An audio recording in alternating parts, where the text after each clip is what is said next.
আজি বিজেপির কার্যালয়ত কিভাবে মিটিং করা আজি আমার কেন্দ্রীয় আর রাজ্যিক সমিতির নির্দেশ অনুসরি আমি আর সাউথ সালমারা মানকাসর জেলার সংখ্যালঘু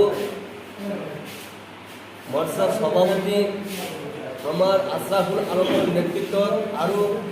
এতর জেনারেল সেক্রেটারি আবু মোল্লাবর সহযোগিতা আমার জেলা সভাপতির উপস্থিতি আজি আমি আমার প্রাক্তন ভারতবর্ষর প্রেসিডেন্ট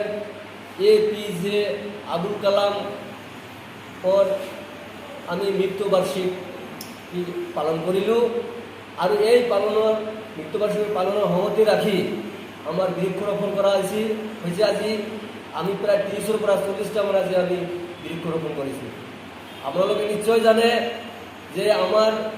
আবুল কালাম যেতিয়া রাষ্ট্রপতি আছিল তেতিয়া আমার ভারতবর্ষর সরকার আছিল আমার ভারতীয় জনতা পার্টি তাক বিনে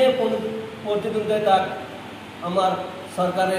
তাক রাষ্ট্রপতি বলে ঘোষণা করেছিল। আজি তেখেতৰ সময়ত আমার বিজেপি সরকারের সময়ত আমার এই রাষ্ট্রপতিজনে মিসাইলম্যান নামে খ্যাত হয় আর এই রাষ্ট্রপতিজনে বিষয়ে আপনারা ভালকৈ জানে যে বিশেষ একেবারে দরিদ্র ঘরের আছিল তার দেউতা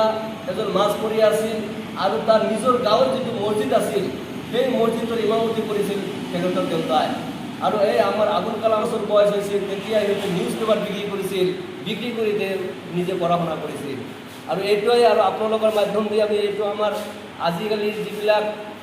আপনার স্টুডেন্ট আছে সিহঁতক আমি মেছেজ দিছোঁ যে আপোনালোকেও